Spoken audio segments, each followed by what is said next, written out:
You can listen to The Professional Left wherever you get your podcasts, on Netroots Radio, or at our website, proleftpod.com, where you can also contribute to this podcast. There's a PayPal button at our website, or you can mail us a letter and or contribution at P.O. Box 9133, Springfield, Illinois, 62791. This is the podcast for November 4th, 2022. It's not safe for work. Recorded live from the Cornfield Resistance, where just like the January 6th Commission, we are definitely going to read John Eastman's emails, even though he asked us not to. It's The Professional Left with Driftglass and Blue Gal.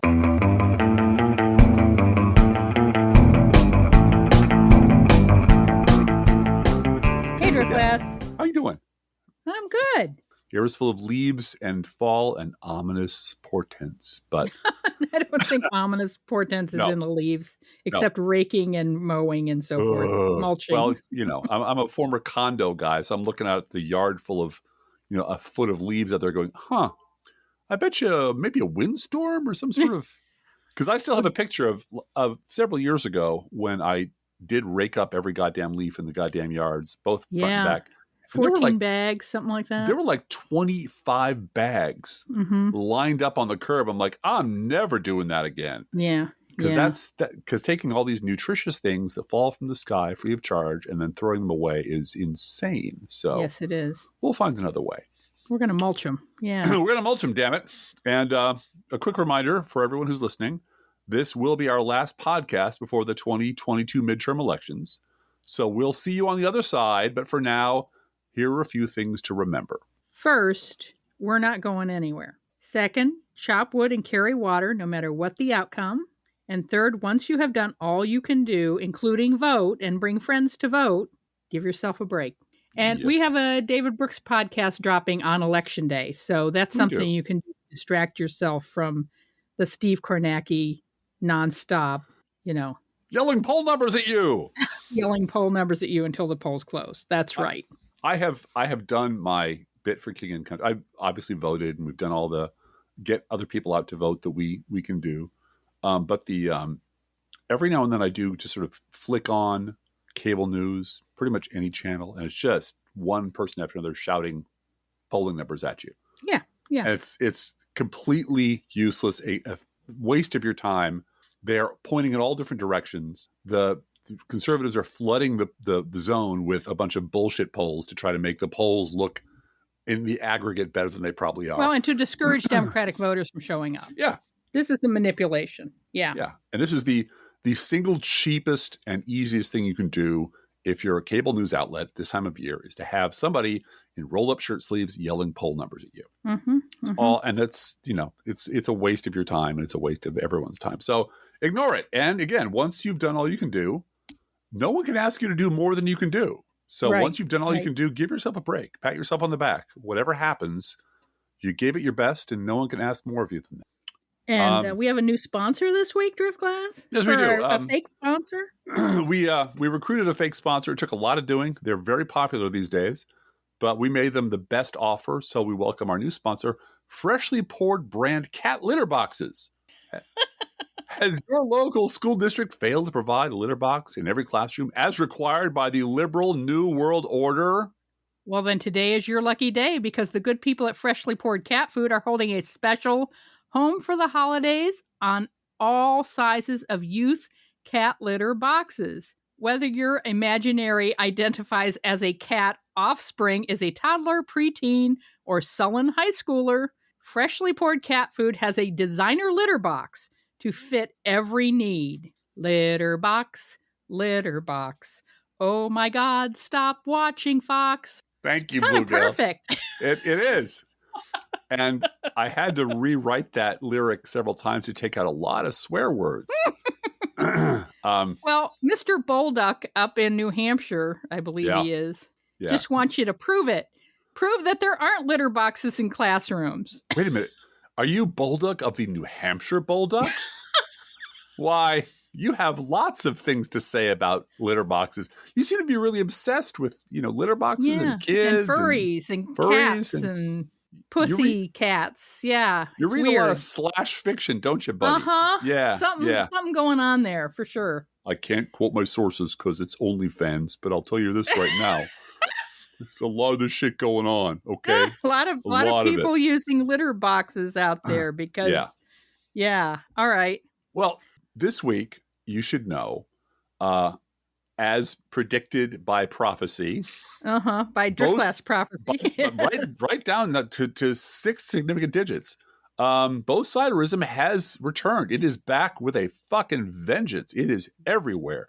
No matter where you look, there's somebody doing the both sides dance. So take it. And the one who was dancing hardest this week was Andrea Mitchell. Oh my God. Oh, it was terrible. I mean, it was terrible to watch. It was embarrassing to watch her talk about the attack on Paul Pelosi. Right. And then her examples of violence from the left toward the right.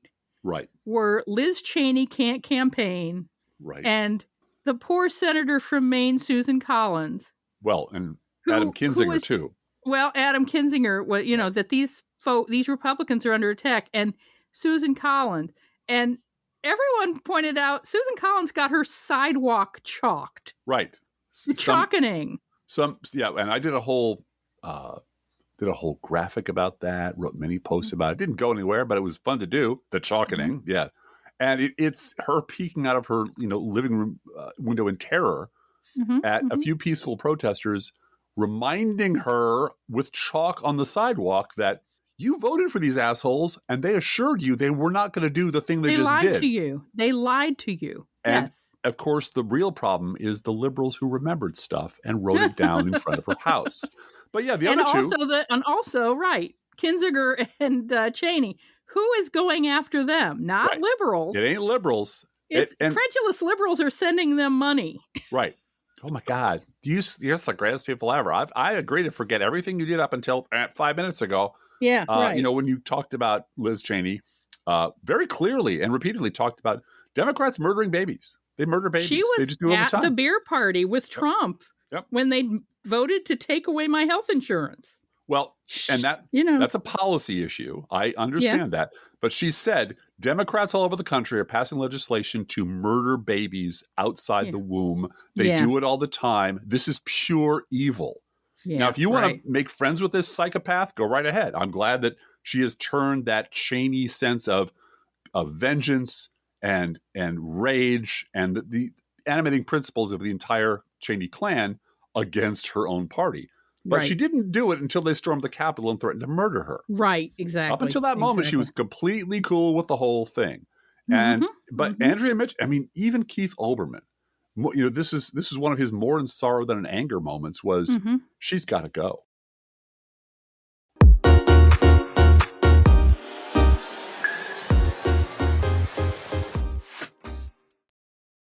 And here is what David Axelrod tweeted this week.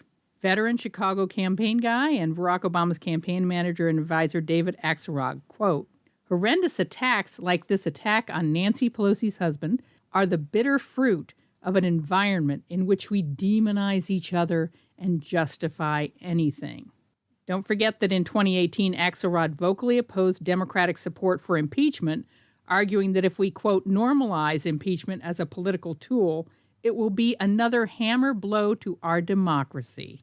David Axelrod directs the nonpartisan University of Chicago Institute for Politics. And just because one side is paranoid and racist and lawless doesn't mean you don't lock up lawless people, because when they get in power, who knows what they'll do? We know exactly what they're going to do. And that's the peril of the both sides do it lie. That's why it's the worst lie of all. Because the attack on Clinton, Bill Clinton, by the Republican Party, funded by right-wing crackpots, was an illegitimate use of the power of government to try to destroy your political opponent. Just as the attacks against Barack Obama, the birtherism, the whole veto everything he does and steal a Supreme Court seat was way beyond the pale and led straight to Donald Trump. And the idea of Axelrod sort of wringing his hands and going, well, both sides, if we do something bad, they might do something bad. Here's what you do with bad people, Dave. You lock them the fuck up. You get them off the streets. You get them the hell out of the political process. You don't appease them. What about appeasement can't penetrate your fucking skull? And in 2019, of course, he and a friend of his named Mike Murphy, who's the hackiest of hacky Republican pundits, started their own podcast, because everybody has to have a podcast. And To conclude this story, what's a little wild about it is that in response to Axelrod on Twitter, one of our dedicated listeners posted a picture of me, your charming and delightful host Driftglass, in the Professional Left trademark Both Sides Don't t-shirt. And another person on the thread thought that this was way cool and wanted to know where to get one. And so was directed to us here at the Professional Left. And when I went to investigate, I found myself chin deep in Both Sides Don't rebukes to Axelrod, which was kind of amazing.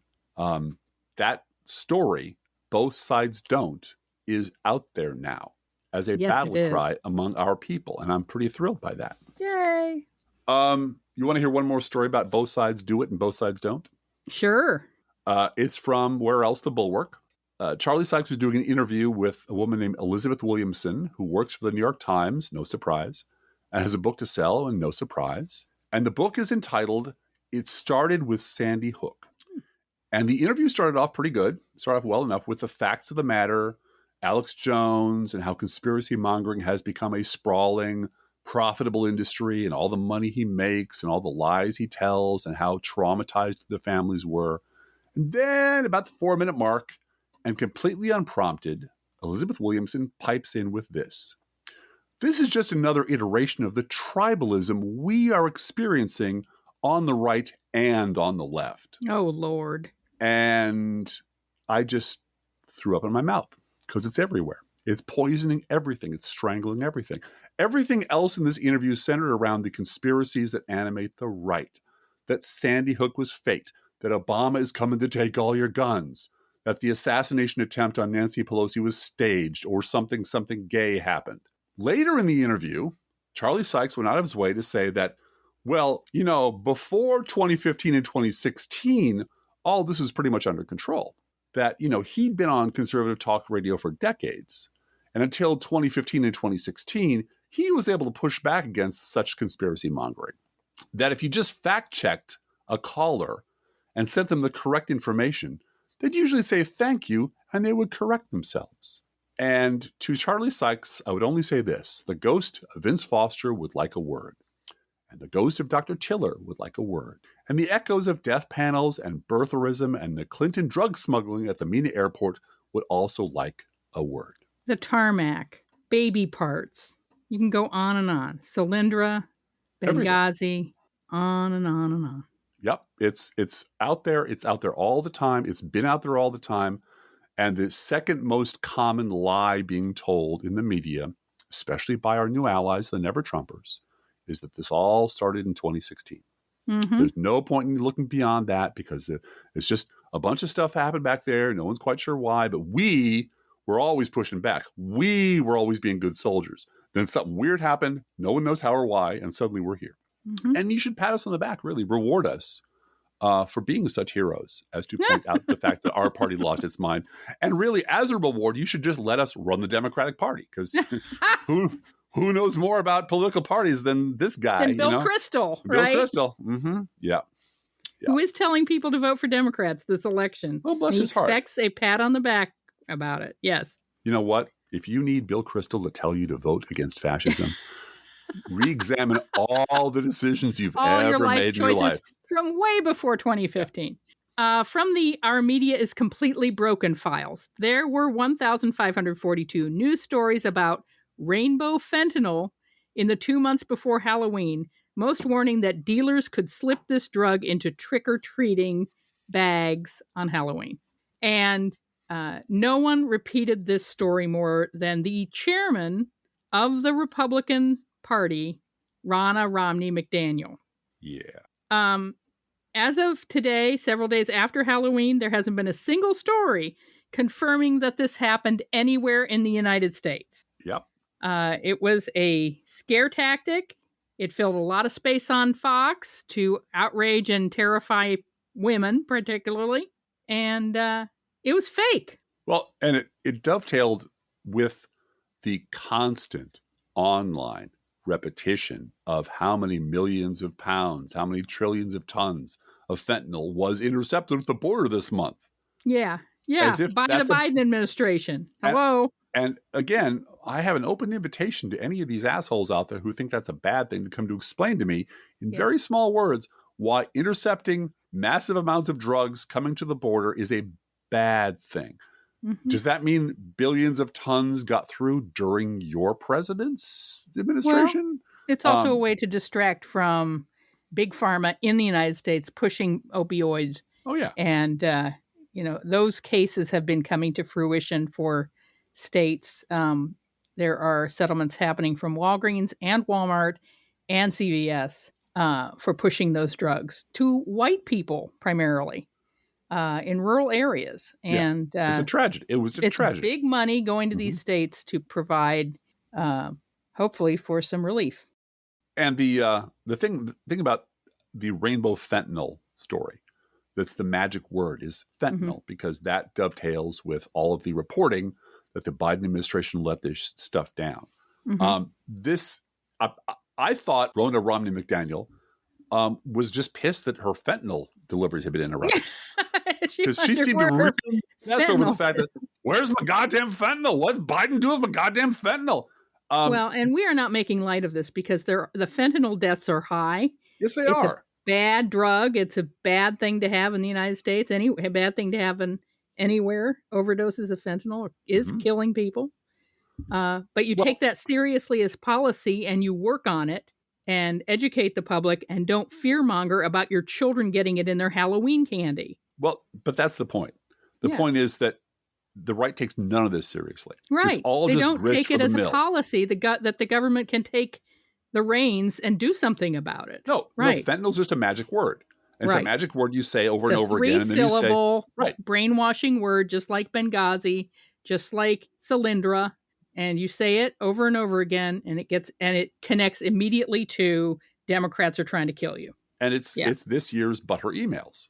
Yes. But her emails. What about all the fentanyls coming into the country that's going to kill our children? Why don't you do anything about that? Oh, yeah, that didn't happen. Well, let's just forget the 1,542 stories we pimped in the press that it was going to happen.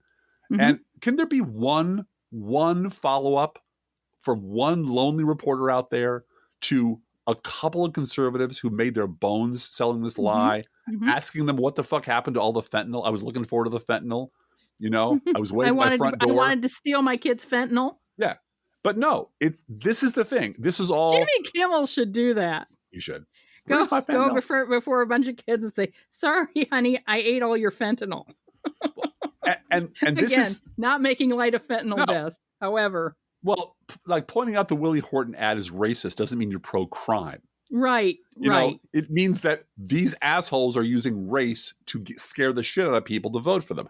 These people are using Biden is letting drugs into our country to destroy America lie to scare the shit out of people. And they're going to do it during Halloween when your kids are out. I mean, it really is, if you can scare people about Democrats doing bad things to children, that's the magic formula right there. And but the people who sell this lie to the public, like Alex Jones sold his lies to the public, don't care. It just works. Yeah.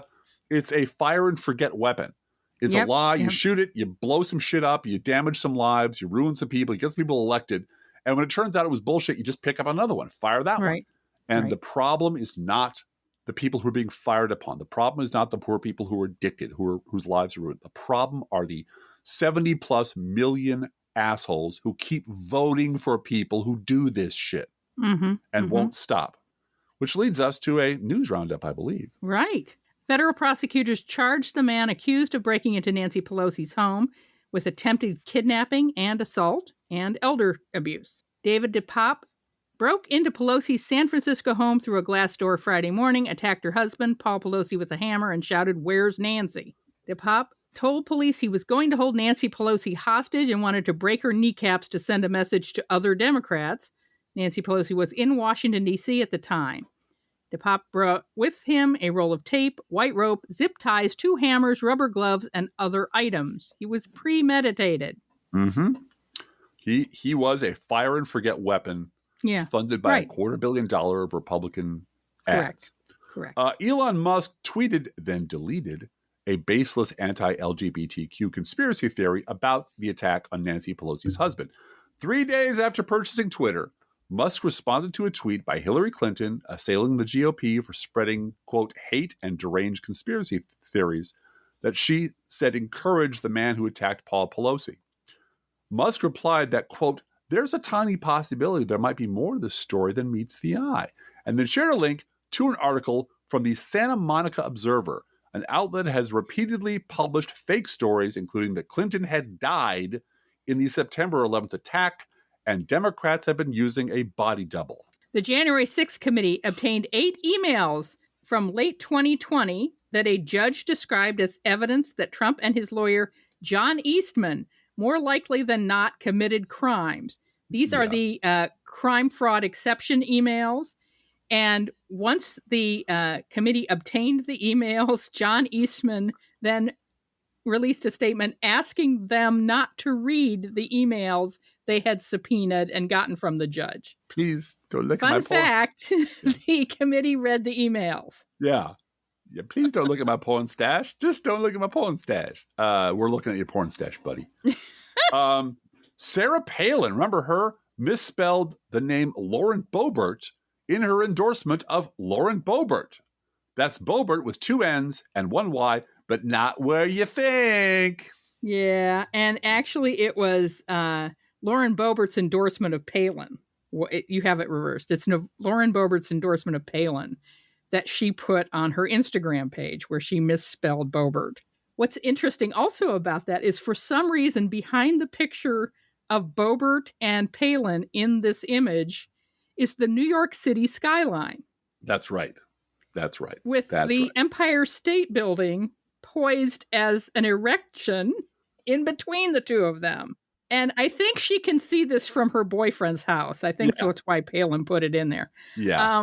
But for some reason, having the New York City skyline was important to that one. I don't know why, other than, large granite penis. And Sarah Palin doesn't give a shit about Alaska either. She wants to go to New York City and eat at fancy restaurants and be with her hockey player boyfriend and be famous again. That's what she wants. Don't send me back to Alaska. It's awful there. The aforementioned Don Bolduc refuses to admit that there are no cat litter boxes in classrooms. Instead, this Trump-backed New Hampshire Senate candidate just keeps popping out conspiracy after conspiracy like a goddamn Pez dispenser. Trump filed an emergency application asking the Supreme Court to temporarily block Congress from obtaining his past tax returns. The tax records are set to be turned over to the House Ways and Means Committee this week. I don't know why this didn't happen in 2017, but that's beside the point. If the court doesn't act. So Chief Justice John Roberts just went right ahead and temporarily blocked the House committee from accessing Trump's tax records. Mm-hmm. Also, did you hear that Trump settled with the Trump protesters outside Trump Tower because they couldn't find a jury that didn't hate Donald Trump? Well, you're not casting your net far enough afield. I'm sure there's lovely people in the suburbs of Moscow who love Donald Trump. Uh-huh. Dasha's on the Black Sea full of people who think he's just the very best. 40% of 18 to 29-year-olds say they will definitely vote in the November 8 midterm elections, on pace to match or exceed the record-breaking 2018 youth turnout in a midterm election. From Charlie Pierce, the Supreme Court heard 2 cases today and pretended like it already had not decided to end affirmative action. Elon Musk just limited employee access to content moderation tools used to enforce its misinformation and civic integrity policies ahead of the midterm elections.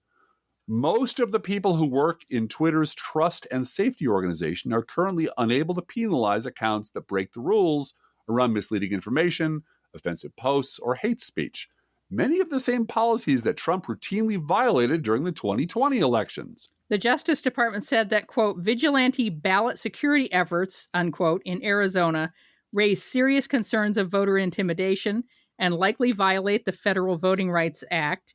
And there is a federal judge who ruled that these vigilantes have to stay 250 feet away from any drop box. I would like them to rule that, and that it's permissible for the National Guard to station people facing those vigilante people 219 feet away from them. I think that should be next. Yep. Yeah.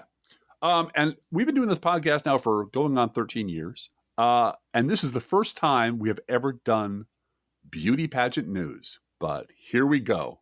Strap in, people. Miss Argentina and Miss Puerto Rico have revealed they are secretly married. Miss Argentina 2020, Mariana Valera, 26, and Miss Puerto Rico 2020, Fabiola Valentin, 22, wrote on Instagram that they got married on October 28th after having kept their relationship out of the public eye. Good for them. That's right. In local news, we have hit the big time, Driftglass. Here in Illinois, we have long known about Dan Proft, a wealthy local fascist who has a radio show on the right-wing WIND station and is also president of the Local Government Information Systems, a shell company that controls sites like Kendall County Times and Will County Gazette. Proft also runs the political action committee called People Who Play by the Rules that has spent tens of millions of dollars slandering J.B. Pritzker. Proft also uses his clout and access to the infrastructure of newspaper publishing to crank out reams of libelous fake news disguised as actual newspapers. And that story has finally hit the national news with Dateline NPR by David Folkenfleck. Would you like to read that next part, Driftglass? Sure. Let me get my headline voice going, Blue Gal. Right-wing zombie papers attack Illinois Democrats ahead of elections. Since late summer, many Illinois residents have been receiving newspapers that they haven't paid for, nor in many cases even heard of. Each paper bears a clear-cut tagline, real data, real news. And each publication that shows up in driveways and mailboxes carries a partisan punch that's blatant but not formally disclosed. Quote, they present a strongly one-sided view of things, said Bernie Schoenberg, who covered Illinois as a journalist for decades. I know Bernie Schoenberg. You know Bernie. Yes, you do. I know him on site. He knows me. Schoenberg retired as a columnist for the State Journal-Register in Springfield in December 2020, 44 years after walking onto his first job out of college at the Bloomington Pantagraph. In the intervening decades, traditional newsrooms throughout the state have withered from the Pantagraph right up to the once mighty Chicago Tribune. Some have shut down. That includes the State Journal-Register, which is now a twig that does obituaries at this point. Mm-hmm. That erosion of local news has created an opening for these newer publications, which lie dormant and then spring up at election time. They look a lot like hometown newspapers. Nothing flashy, just long, printed broadsheet pages with color photos and graphics without any real interest in local news. Quote, you get these glaring headlines of what's so terrible about our tax system right now and what's so bad about a Democratic governor, Schoenberg said. All signs point in one direction. The coverage all points in a single political direction, hard right. Schoenberg noticed these papers several election cycles ago, born out of the conservative Illinois Policy Institute, which is right down the street from us, which crusaded against greater taxation and regulation. Since then, they have spread across the state, presenting themselves as a down-home newspaper in multiple communities with names that hark back to times before people relied on social media to find out about developments in their communities. This fall, readers encountered the Sangamon Sun, or the Chicago City Wire, or the DuPage Policy Journal, or their sister publications. They'll find coverage uniformly beating up on the policies and persona of Illinois Governor J.B. Pritzker, a Democrat who happens to be up for re-election. The West Cook News splashed an incendiary quote across the top of its front page recently, quote, it's going to be literally the end of days. A 2-page spread inside presented a vivid display of photographs of 36 men who were charged with violent crimes, but had not been convicted. They would all be released to Cook County's neighborhoods, the accompanying headline said, under legislation signed into law by Pritzker last year that eliminates cash bail. Parenthetically, actually, judges will retain discretion to determine whether people facing serious charges pose a threat, according to reporting by WBEZ and other news outlets. All but 4 of the 36 men in the photos were people of color. And, here's the punchline, among the people quoted in that front page story in West Cook News was conservative talk show host Dan Proft. Yeah. Yeah. And by the way, this ending cash bail situation, someone pointed out that the guy who was arrested for threatening Darren Bailey, and he was arrested. Yep. If he had $7,500 on the old system, would have been out on bail. Right. And this new law gives judges discretion to say, yeah, you don't get bail. At all. You're too dangerous. That's right. You're staying in jail. That's right. So judges have discretion with violent offenders to say no, to tell political nut jobs, no, you're not getting out today because you're a threat. And it is, John Oliver has been back on this thing about we're going backwards on cash bail because, again, Republicans don't care about policy. No. They care about, as you call them, the shoot it and forget it weapon that wins elections, but doesn't keep us safer. Well, and there's no difference between this slime that Dan Proft is paying to crank out his newspapers and the Willie Horton ad. At all. There's no difference at all. It's just going to your home. Yeah. It's putting the Willie Horton ad on your front stoop. Yeah. Yep. And disguising it as some hometown paper that you forgot that you bought, or maybe it's a giveaway. It's fraud. It's fraud. It's straight up fraud. And this is a very, very, very wealthy man who's already spent $54 million trying to get forced birth Bailey elected. And this is really asymmetric warfare because we don't have resources like this on the left. We just don't have. We don't have resources, and we have moral fortitude to not do things like this, which is maybe hurting us. Dateline Glen Ellen, Illinois, Tulsi Gabbard took a break from stooging for Vladimir Putin on Fox News to come to Illinois for a few hours and stump for forced birth crackpot Darren Bailey. You might remember that 5 minutes ago, Gabbard announced she was running for president as a Democrat and immediately became Russian state TV's favorite Democratic candidate.